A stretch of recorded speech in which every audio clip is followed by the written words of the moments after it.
There's been a lot of talk. I've made a number of remarks about equating narcissists to zombies.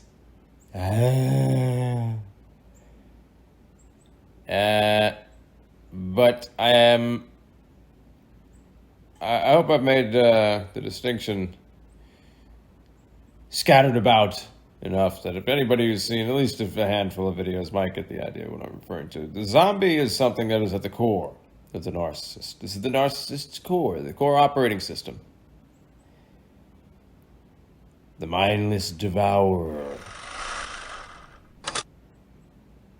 Eating brains. It's hell-bent on eating your brain. There's a scene in the movie Warm Bodies. Warm Bodies is a movie starring a zombie. It has a very optimistic ending. Never mind that.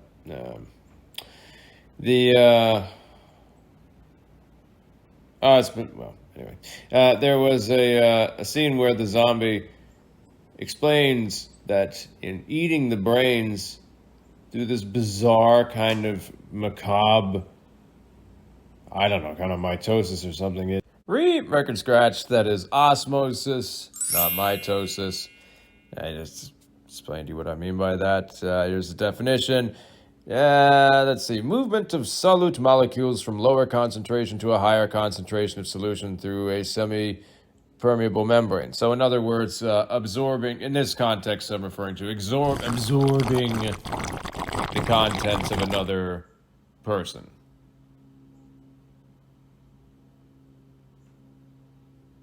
And this is, anybody who's experienced much of anything with the narcissist, well, this probably makes sense. And that's kind of why I say it's a way of pointing that out. And for those who don't know, I expect anybody who comes to these videos is probably up to snuff to some degree or another on this sort of thing. This is more of like the...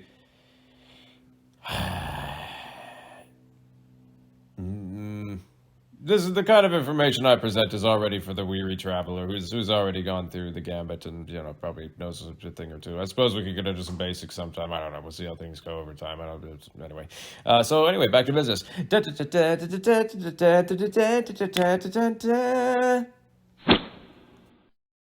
It gets to experience the life, the feelings, and the identity of the victim, the victimized, the living person who was recently killed by the zombie. And in this way, this is remarkably similar to narcissists in the way that they seem to live vicariously through their targets,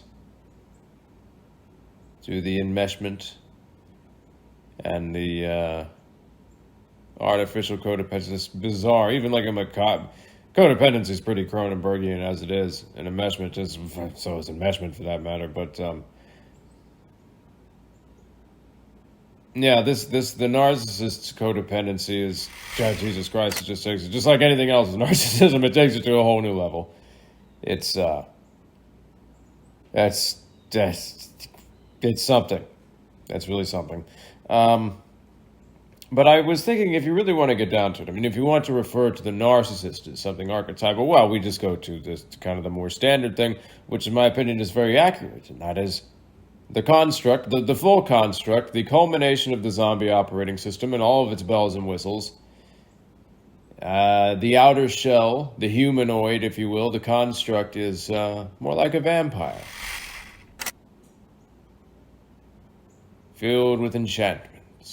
Black magic to appear normal, to appear alluring, to appear attractive even. But beneath that veneer is the zombie at its core. The emptiness, the devourer, the howling wilderness within. Suppose maybe we should come out with a bestiary of a sort, countering narcissists out in the wild, because there's so many. And of course, this is an umbrella term that's thrown. Well, culturally, it's an umbrella term. The term narcissist is used to describe all kinds of cluster B personality disorders and comorbidities and concoctions, which essentially narcissism is present within all of these. And another reason I like to use these terms is, and this is a very silly analogy, but this always is the first thing that comes to mind. And I said it when I was on a podcast the other day, which is a lovely show. I'm going to leave a link here. Check it out. I was on Twitter. This is the acronym for the witching hours, Twitter, and spoke with some wonderful people. That would be Medium Jenny Lee and Giant of the Frost. We talked about many things. We talked about, all kinds of lighthearted topics like serial killers and the aberrant, mutated inclinations of narcissistic people who take Machiavellianism to a whole new level.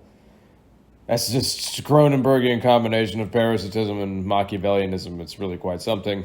And yeah, but we got into many other things as well. We talked a bit about Terence McKenna and some larger phenomena. You see, because there's a reason. Well, there's a number of reasons. Let's talk about this narcissism debacle. Well, for one, I think that the more that people can perceive and understand narcissism and the interpersonal, the more they might begin to perceive it in a larger sense. As we mentioned in the podcast, not unlike the Aerosmith song, Living on the Edge. There's a line in that song, there's something wrong with the world today, and I don't know what it is. Yeah. I mean, we've got a pretty good idea. That's a number of contributing factors. And another reason with the whole the zombie thing talk is because much like, and this would be that silly analogy that I mentioned in the podcast. Again, it's the first thing that comes to mind. Much like the childlike empress in Never-Ending Story, the narcissist needs a new name. Because the term narcissism is so very misleading, especially to the average onlooker, those who have not experienced these abysmal things that are almost impossible to describe accurately, to convey any true sense and experience of it.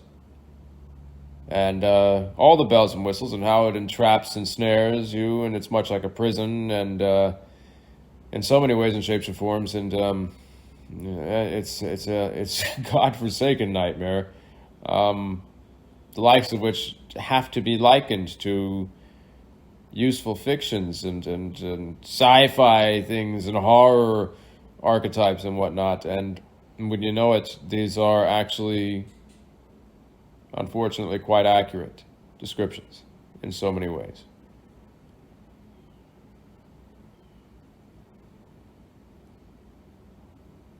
And due to how proficient the narcissist is at obtaining its drug of choice, which is narcissistic supply, fuel, which is the lifeblood for the narcissist, the zombie operating system enthusiast, the vampire, the vampiric construct. I prefer more. Vampires get kind of a polished reputation. This is why I don't want to refer to them as this. They do behave in these very vampiric ways and seem to possess some degree or another of proficiency with vampiricness, which shows up in the folklore and certain tropes and whatnot.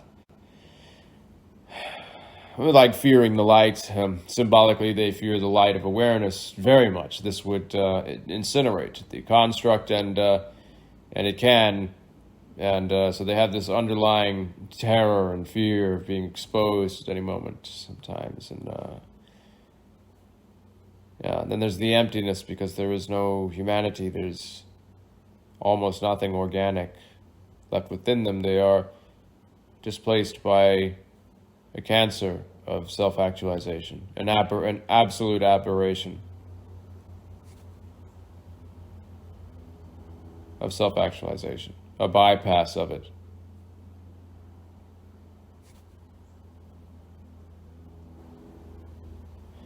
The term narcissism can be so misleading because people hear this term and think, oh, this is somebody who's full of themselves. If only.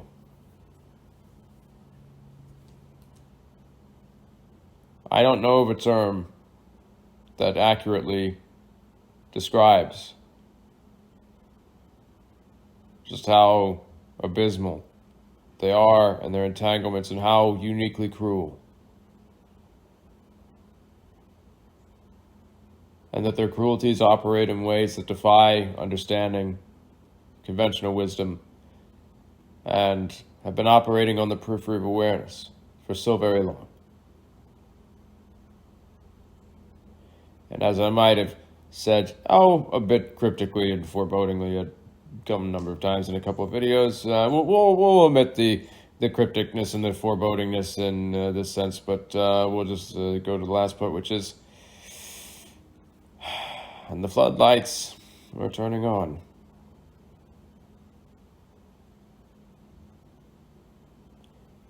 Some narcissistic people seem to have listened to some degree or another of a preemptive warning, underlying everything that was going on in their lives to wake them up to the reality of what they are and what they're doing and to choose another path. And in this case, they have chosen to begin to expose themselves and what they've done, adding to the collective pools of information and understanding about this topic. Perhaps even transforming to some degree or another beyond what they've been.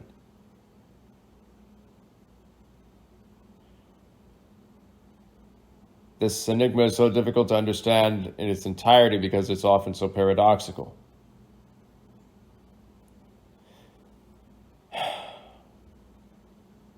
So that's one problem. But first and foremost, I think it is very important for those who are entangled with them to begin to disentangle more. And a big way to do that is to see through the narcissist's glamour effects. And it will use anything it can to hook you back in. Pity, even. Sympathy. Compassion. Anything. Everything. Anything and everything it possibly can to hook you back in. Which, of course, means what? The utter vivisection of your well-being, existence, life, perhaps livelihood, and more beyond.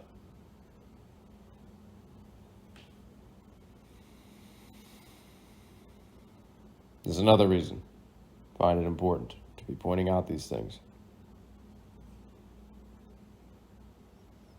Perhaps we can get into all that another time. This is primarily to point out something about the construct, the vampiric similarities, and to mention the Twitter, the podcast. There was a great show. We talked about all kinds of stuff, and give you an idea of the things I would like to be getting into before much longer, because there's a number of things on the docket.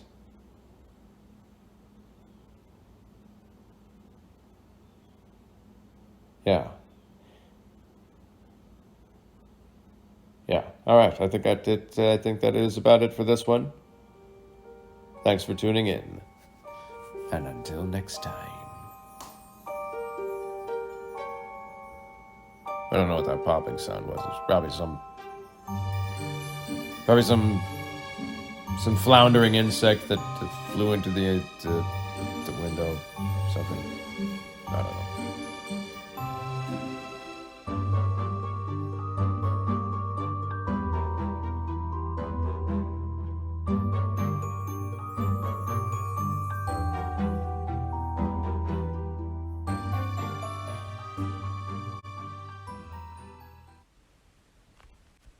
For crying out loud. You know, like and subscribe. And leave your commentary in the commentarium below. Come on. We all know the drill around here. Help me out. For crying out loud.